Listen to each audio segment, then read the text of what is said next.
से देखने लग जाते थे। जब कभी हम लोग ददरी के मेले में जाने वाले आदमियों का झुंड देख पाते थे तब कूद कूद कर चिल्लाने लगते थे, चलो भैया ददरी सातू पिसान की मोटरी। अगर किसी चूल्हे के आगे दूल्हे के आगे जाती हुई औहारदार पालकी देख पाते तब खूब जोर से चिल्लाने लगते थे। औहारदार मतलब जिसमें एक तरह से चादर और पर्दा किया हुआ है, तो वो पालकी, पर्दे लगाई हुई पालकी जो जब भी वो देखते थे तो खूब जोर से वो चिल्लाने लगते थे। उसके बाद रहरी में क्या चिल्लाने लगते थे, रहरी में रहरी पुरान रहरी, डोला के कन्या हमार मेहरी। तो इस तरह रहरी अरहर की दाल कहा जाता है, अरहर खेतों में जो लगी होती है, तो उसी तरह के इस तरह के लोकगीत थे जिनको वो गाते थे और चिढ़ाते थे उनको। तो इसी पर एक बार बूढ़े वर ने, वर मतलब दूल्हा, उसने हम लोगों को बड़ी दूर तक खदेड़ कर ढेलों से मारा था। उस खुटसट खबीज की सूरत आज तक हमें याद है, मतलब ऐसा परेशान करने, दुष्ट कह सकते हैं, उसकी याद है। न जाने किस ससुर ने वैसा जमाई ढूंढ निकाला था। वैसा घोड़ मुँहा घोड़े जैसे मुंह का आदमी हमने कभी नहीं देखा था। आम की फसल में कभी कभी खूब आंधी आती है। आंधी के कुछ दूर निकल जाने पर हम लोग बाग की ओर दौड़ पड़ते थे। वहाँ चुन चुन कर घुले घुले गोपी आम चबाते थे। वहाँ पर जैसे ही आंधी आने के बाद जो कच्चे पक्के आम हैं वो गिर जाते थे, और जैसे ही उसके आंधी के बाद बच्चे बाग की ओर दौड़ पड़ते थे, उनको उठाकर खाते थे। एक दिन की बात है, आंधी आई और पट पड़ गई। मतलब आंधी आने के बाद सीधा एकदम से आसमान जो है वो बादलों से छा गया, काले बादल आ गए, आकाश काले बादलों से ढक गया, मेघ गरजने लगे, बादल गरजने लगे, बिजली कौंधने लगी और ठंडी हवाएं सनसनाने लगी, चलने लगी, पेड़ झूमने और ज़मीन चूमने लगे। हम लोग चिल्ला उठते, एक पैसा की लाई बाजार में छितराई, बरखा उधरे बिलाई। लेकिन बरखा न रुकी और भी मूसलाधार पानी होने लगा। हम लोग पेड़ों की जड़ से सटकर धड़ से सट गए, मतलब वो पेड़ों की जड़ों से चिपक गए, जैसे कुत्ते के कान में अठई चिपक जाती है। अठई मतलब एक तरह से जो कीड़े होते हैं जो कुत्तों के शरीर पर चिपक जाते हैं। मगर बरखा जमी नहीं, थम गई, और थोड़े समय के बाद बारिश जो है वो रुक गई। बरखा बंद होते ही बाग में बहुत से बिच्छू नजर आए। हम लोग डरकर भाग चले। हम लोगों में बैजू बड़ा ढीठ था। संयोग की बात, बीच में मूसन तिवारी मिल गए। बेचारे बूढ़े आदमी को सूझता कम था। बैजू उनको चिढ़ाकर बोला, बुढ़वा बेईमान, मांगे करेले का चोखा। करेले का चोखा मतलब साग सब्जी। तो हम लोगों ने भी बेजू के सुर में सुर मिलाकर यही चिल्लाना शुरू कर दिया। मूसन तिवारी ने बेतहाशा खदेड़ा मतलब दूर तक हमें भगाया। हम लोग तो बस अपने अपने घर की ओर आंधी हो चले, मतलब बहुत जोर से भाग चले अपने घर की ओर। जब हम लोग न मिल सके तब तिवारी जी सीधे पाठशाला में चले गए। वहाँ से हमको और बैजू को पकड़ लाने के लिए 4 लड़के गिरफ्तारी वारंट लेकर छूटे। वहाँ से पाठशाला से 4 लड़कों को उन्होंने भेज दिया उनको पकड़ने के लिए। इधर जो ही हम लोग घर पहुंचे त्यों ही गुरुजी के सिपाही हम लोगों पर टूट पड़े। उनके शिक्षक थे वो, और उनके जो सिपाही थे, मतलब जो उन्होंने बच्चों को भेजा था, वो उन पर टूट पड़े। बैजू तो 9-2-11 हो गया। अब जिसने शुरुआत की थी वो तो भाग गया। 9-2-11 होना मुहावरे का प्रयोग है यहाँ पर। हम पकड़े गए, लेकिन भोलानाथ जो है वो पकड़े गए। फिर तो गुरुजी ने हमारी खूब खबर ली, मतलब उनकी खूब पिटाई हुई, जमकर पिटाई हुई। बाबूजी ने यह हाल सुना। जैसे ही बाबूजी ने ये बात सुनी, वह दौड़े हुए पाठशाला में आए, गोद में उठाकर हमें पुचकारने और फुसलाने लगे। हम लोग दुलारने से चुप होने वाले लड़के नहीं थे। रोते रोते उनका कंधा आंसुओं से तर कर दिया।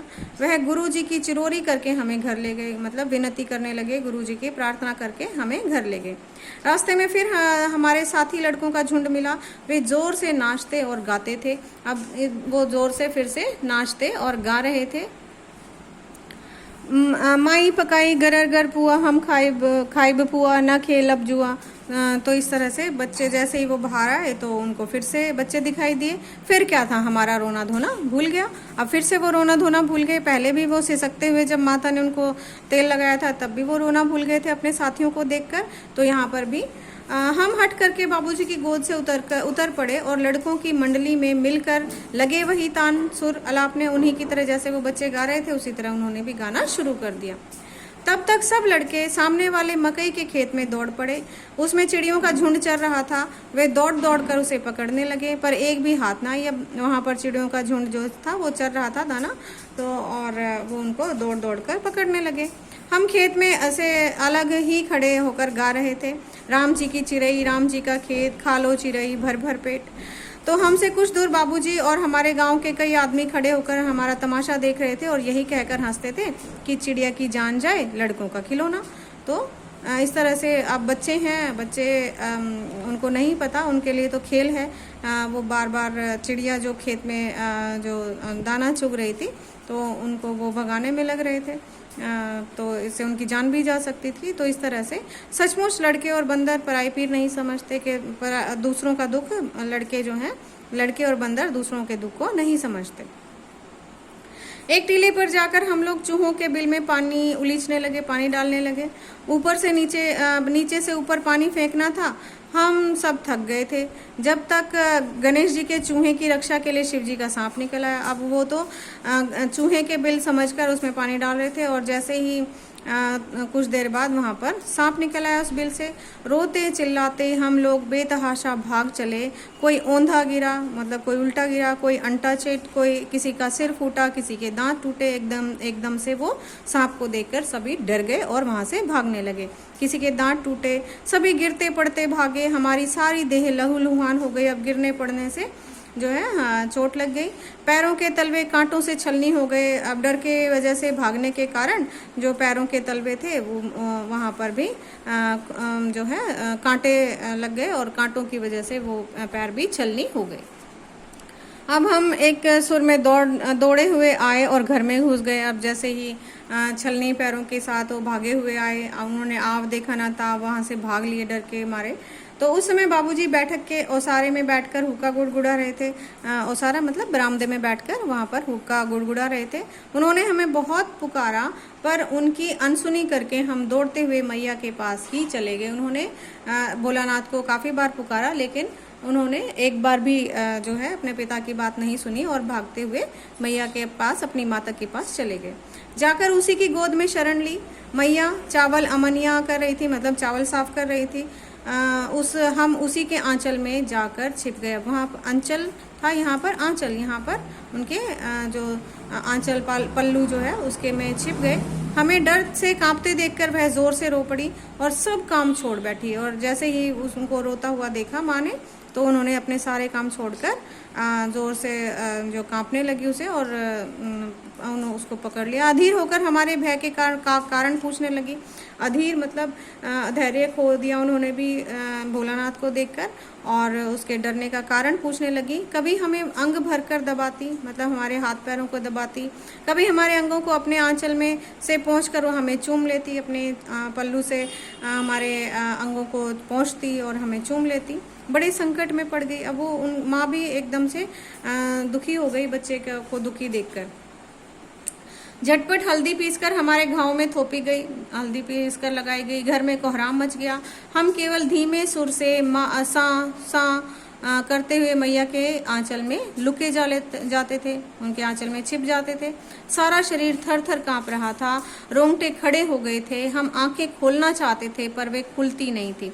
डर के मारे उनकी आंखें भी नहीं खुल रही थी।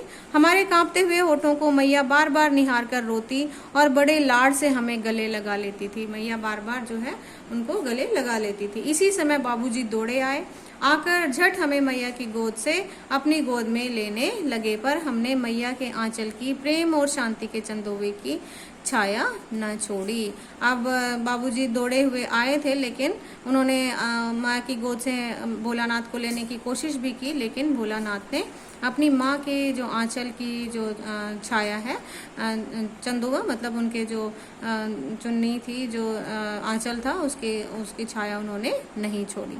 तो इस तरह से हमने पाठ में देखा कि किस प्रकार बच्चे जिनके जब उस समय पर जब खेल खिलौने नहीं थे किसी भी तरह के, तो बच्चे अपने ग्रामीण जीवन के बारे में बताया गया है कि किस प्रकार बालक एक साथ इकट्ठे होकर खेलती थी। जबकि आजकल की अगर हम बात करें तो बच्चे एकाकी जीवन जी रहे हैं, अकेले हैं, उनमें निराशा, तनाव में ग्रसित हो गए हैं, माता पिता के पास समय ही नहीं है जबकि हमने इस पाठ में देखा कि किस प्रकार माता और पिता दोनों ही बच्चे के खेलों में शामिल होते हैं, बच्चे को हर तरह से प्यार वात्सल्य देने की कोशिश करते हैं, जो आजकल जो है जिसकी कमी हमें शहरों में दिखाई देती है।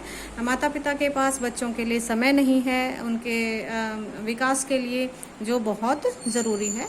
तो इसी को दर्शाता हुआ ये पाठ है हमारा माता का आंचल। आशा है आपको समझ आया होगा। धन्यवाद।